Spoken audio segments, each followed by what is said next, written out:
used to hate God, not because I knew him, but because I didn't and I didn't understand him. And I feel like a lot of people are in that place today and they don't even realize it. I didn't know God's character at all. To me, he felt far away, like this distant, eternal thing that had no part in my everyday life. He wasn't personal, he wasn't involved, and he didn't know or feel anything relevant to what I was going through. So instead of actually trying to get to know God or understand God, I filled the blanks myself. I wanted to believe that I was good on my own, that I could handle everything that life threw at me, that I was in control, because in every part of my life, I felt like I wasn't. I felt like I didn't need God or anyone telling me how I was supposed to live my life. And honestly, I didn't want to be controlled by a set of rules that I didn't understand and that I didn't agree with. So I decided that God must be restrictive and controlling and distant and like this big judge that was waiting for me to mess up so he'd throw me into hell and punish me, right? And that was because I didn't know him at all.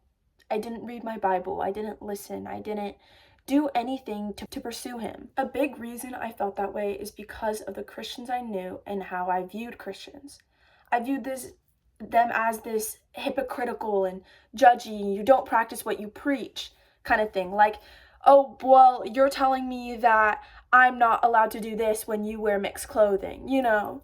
Like, I felt like they were just so set by the rules that they were judging me in every single way that I was doing, like how I felt was right to live my life, they disagreed with and they were judging me. I saw people who claimed faith but didn't show love. People who talked about grace but didn't live it out. And without realizing, I reassigned all of those things I thought about people onto God himself. I thought if this is who his people are, then this is who he is as well. But one day I had a realization from God-given understanding that I can't explain that just showed me differently. I realized I shouldn't assign something eternal, something holy, something amazing to the flawed people that I had met. God is not humans, and humans are really bad at representing God. I didn't find God because things were going well in my life.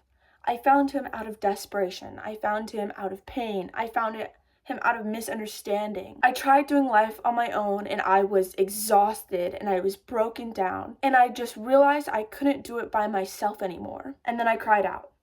It wasn't perfect. It wasn't perfect words or perfect anything. It was me on my floor like I am now, and I was crying and I said, God, if you are there, if you are real, I need help because my life isn't going the way I wanted it to. This is not the way that I had planned. It wasn't perfect, but it was honest. And that is all God is asking from us. God does not expect perfection or performance or any of these things. God just wants you in your flawedness and in your brokenness, because you can love the most when you are the most broken. Before that moment, I thought sin was about restriction. I thought it was rules that I was set to follow. I thought they were meant to limit my freedom and have control over my life. But then it clicked. I realized rules were protection. They weren't restriction. Not to take from my life, but to add to my life, to give me the best I could get out of life. Sin wasn't God trying to ruin me or ruin my life or control me. It was me hurting myself without realizing it, hurting others without realizing it, hurting God without realizing it. Sin is self-centered, self-focused. And for the first time, boundaries made sense. Not because someone told me what to do or what was right or wrong, but because I lived without them. When I started seeking God, I found answers that I had been looking for.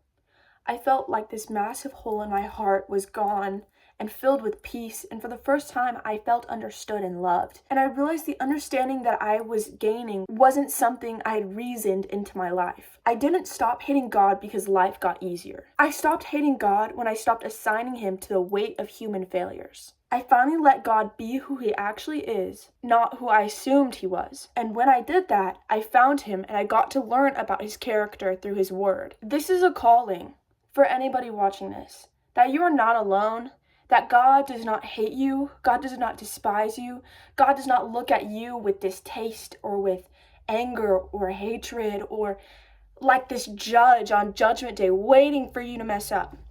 God looks at you with value. God looks at you with love. God looks at you because you are his child. And I'm not here to preach at you, and I'm not here to tell you what you should choose or what you shouldn't. I'm telling you why I stopped hating God. I used to own a shirt that said, I need Jesus crossed out, and it said penis at the top because I thought it was funny. And I'm not here to judge anybody if you're doing anything similar, but He loves you. I love you. People around you love you. And you are not alone. And the second that you see the value in yourself that God sees in you is the moment that you realize that it all makes sense and that He is what we are looking for. I love you guys. You have been amazing. Thank you for listening to my little rant. I just felt like this was on my heart to tell people. So, mwah, mwah. Bye, babies.